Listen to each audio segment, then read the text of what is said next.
Hello and welcome to all at cric tips. मेरा नाम है Abhishek and as usual Shashank भी मेरे साथ जुड़ चुके हैं। और शशांक का दो सबसे इंपॉर्टेंट इन्फॉर्मेशन जो इस समय आ रही है, एक ये है कि टी नटराजन को भारतीय टीम के टेस्ट स्क्वाड का हिस्सा मान लिया गया है because he was travelling with Indian team and he was there, but अब तक वो नेट बॉलर थे, though he has already made debut for Indian team in one day cricket as well as टी20। लेकिन ये भी एक गजब की ही कहानी है, उस पर भी हम चर्चा करेंगे। And then the other story is Rohit Sharma will play their his first test match in Australia इस साल की अगर हम बात करें, और वो भी एज ए वाइस कैप्टन उन्हें इस टीम में जगह मिलेगी क्योंकि उन्हें वाइस कैप्टन बना दिया गया। सबसे पहले आपसे पूछना चाहूंगा, टी नटराजन की स्टोरी बड़ी कमाल की है शशांक, क्योंकि देखिए वो एक आईपीएल में चमके, उसके बाद से देखा जाए तो फिर जैसे ही मौका मिला एक उन्होंने वनडे मैच खेला था, तीसरा वनडे मैच ऑस्ट्रेलिया के खिलाफ, और फिर तीनों टी20 फॉर्मेट खेले एंड आई होप कि अब वो टेस्ट मैच में भी डेब्यू कर लेंगे।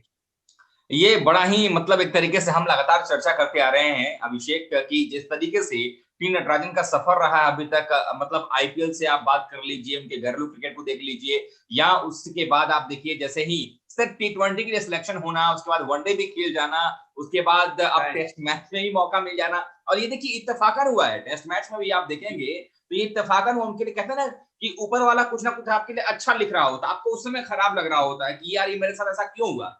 मोहम्मद सिराज जो जी। है उनके पिता का डेथ हो गया, वो नहीं शामिल हो पाए उनके अंतिम संस्कार में। उसके बाद अगर आप देख लें तो यहाँ टी नटराजन को बेबी हुआ और वो जाना चाहते थे, उन्होंने बीसीसीआई से परमिशन मांगा कि मुझे जाने दीजिए, लेकिन बीसीसीआई ने कहा जी। नहीं नहीं, आप जो है नेट बॉलर रहेंगे, यानी कि इंडियन टीम को प्रैक्टिस करवाएगी, क्योंकि आपकी प्रैक्टिस इसलिए जरूरी है क्योंकि उधर मिचेल स्टार्क हैं और टी नटराजन ने जी। काफी शानदार जो है गेंदबाजी की है। लेकिन किसे पता था कि ये संयोग हो जाएगा टी नटराजन के लिए, उनका रुकना वहां पर उनको भारतीय टीम में प्लेइंग 11 का हिस्सा बना देगी। और साफ तौर पर अगर हम राइट। देखें तो ये जरूरी भी था अभिषेक, और यही हुआ है टी नटराजन के साथ। और ऑल द बेस्ट उनके लिए कि नए साल में वो और ढेर सारी विकेटें निकालें।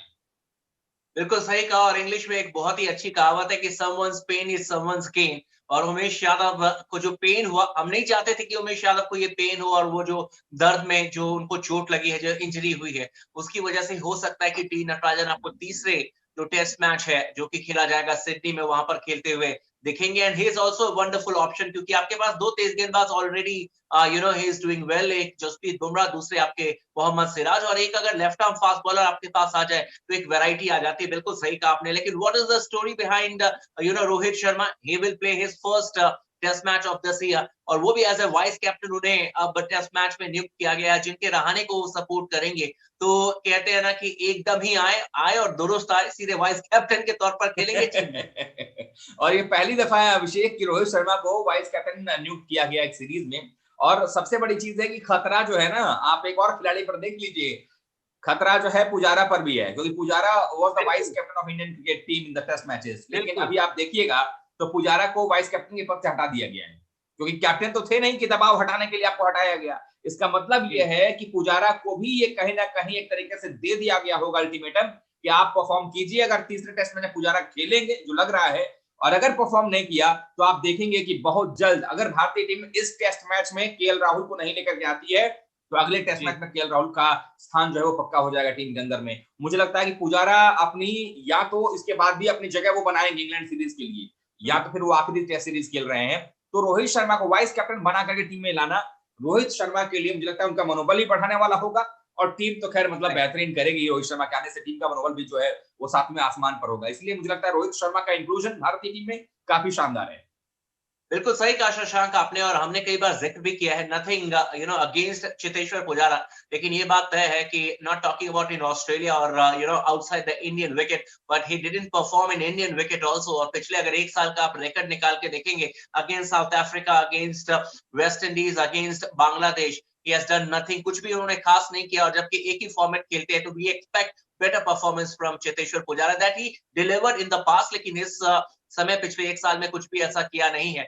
और इस वजह से कहीं ना कहीं उनके ऊपर दबाव भी है, और नंबर 3 पर खेलते हैं तो इसलिए उनका टिके रहना और काफी लंबी पारी खेलना काफी इंपॉर्टेंट है। क्या अभी भी आपको लगता है शशांक की केएल राहुल का तीसरे टेस्ट मैच में वो खेलते हुए नजर नहीं आएंगे? क्योंकि अगर चेतेश्वर पुजारा खेलेंगे तो क्या जो हमारे ओपनर बल्लेबाज हैं मयंक अग्रवाल, उनको बाहर करके, हनुमा बिहारी को बाहर करके केएल राहुल को एंट्री मिल सकती है, या आपको लगता है कि नहीं, we will wait for the third test match और उसके बाद चौथे में जो भी होगा वो फाइनल डिसीजन होगा? मुझे पता नहीं क्यों लग रहा है ऐसा, कि शायद ये एक टेस्ट मैच का और मौका मयंक अग्रवाल को दे देंगे और सिर्फ एक चेंज, 2 चेंज होगा। एक तो टी नटराजन को इंक्लूड किया जा सकता है उमेश यादव की जगह पर, जी, क्योंकि उमेश यादव नहीं खेल रहे हैं, बड़ा झटका था, लेकिन टी नटराजन आकर के अपने आप को प्रूव कर सकते हैं सिराज की तरह। दूसरी चीज है कि यहाँ पर रोहित शर्मा को लेकर के आएंगे और हनुमा विहारी का जाना लगभग तय नजर आ रहा है मुझे, तो रोहित शर्मा जी, भी टीम के अंदर आ जाएंगे। मयंक अग्रवाल को एक और मौका दिया जा सकता है, क्योंकि पिछला जो सीरीज था मयंक अग्रवाल के लिए, पास्ट में जो उन्होंने 2019 में खेला है, उससे पहले अभी तक अच्छा परफॉर्मेंस करते आए हैं। उनकी जो हालत जी, रही है वो पृथ्वी शॉ वाली नहीं रही है, तो शायद उस बिना जी, पर एक टेस्ट मैच और दिया जाए उनको। लेकिन अगर नहीं दिया जाए तो उसमें आश्चर्य करने वाली बात नहीं है, क्योंकि आपके पास जो है सबसे बेस्ट पॉसिबल 11 होना चाहिए जब आप वर्ल्ड क्लास टीम के साथ आप खेल रहे हैं, टेस्ट मैचेस में नंबर 2 की रैंकिंग रखने वाली टीम के साथ आप खेल रहे हैं, तो आप राइट। जोखिम नहीं लेना चाहेंगे। और मुझे लगता है कि शायद अगर मयंक अग्रवाल और हनुमा विहारी की जगह रोहित शर्मा और केएल दोनों आ जाते हैं तो आश्चर्य की बात नहीं है। लेकिन अगर नहीं आ पाते हैं, मयंक अग्रवाल नहीं बाहर जाते टीम से, तो चौथे टेस्ट मैच जी। में वो बाहर हो सकते हैं अगर परफॉर्मेंस सही नहीं करेंगे तो।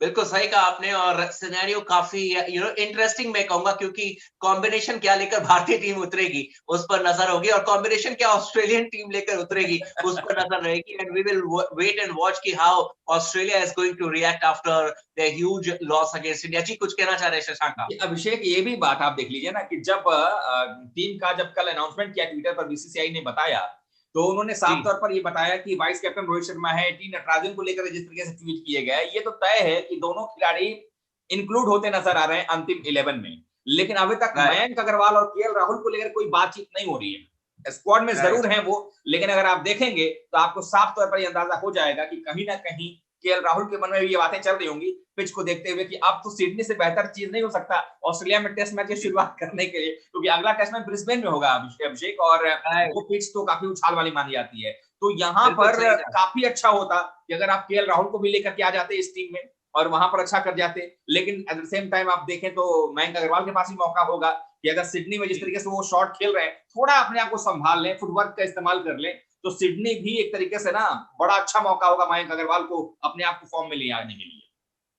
नो बिल्कुल सही कहा आपने and I will go with you क्योंकि मुझे भी ऐसा इंट्यूशन लग रहा है शशांक कि Indian team management will give one more chance to Mayank Agarwal क्योंकि पिछले साल उन्होंने बेटर किया था ऑस्ट्रेलिया में एग्जैक्टली। 2018 में अच्छा किया था और उसको इतनी जल्दी हम भूल नहीं सकते तो we should give him one more chance लेकिन फिर भी अगर नहीं खेल पाते और उसी तरीके से जैसा कि आपने जिक्र भी किया फुटबॉल का अगर इस्तेमाल नहीं करेंगे तो उसका मतलब बिल्कुल क्लियर है शशांक कि he is not in a good touch तो इसमें फिर ड्रॉप ही करने का एक ऑप्शन बनेगा और ऑप्शन जो है वो चेतेश्वर पुजारा के खिलाफ भी भारतीय टीम कहीं न कहीं देखना शुरू कर चुकी है। तो पुजारा के लिए भी एक तरीके से कहा जाएगा कि अलार्मिंग जो बेल है, वो उनके आस-पास बजना शुरू हो गया। आई होप कि चेतेश्वर पुजारा डिलीवर करे। आई होप कि वाइस कैप्टन अगर रोहित शर्मा को बनाया गया है, तो वो डिलीवर करे एंड आई होप कि इंडियन टीम जो है, वो सिडनी में बिल्कुल मुकाबला जीते और कम से कम 2-1 की लीड ले और उसके बाद जो ब्रिस्बेन में होगा, वहाँ पर देखा जाएगा। लेकिन सबसे अच्छा होगा कि अगर भारतीय टीम इस सीरीज़ को जीत जाती है, तो अच्छा होगा। Thank you so much Shashank and एक बार फिर से मैं अपने जितने भी क्रिक टिप्स के व्यूअर्स हैं उनको बताना चाहूंगा कि cricket is not only to watch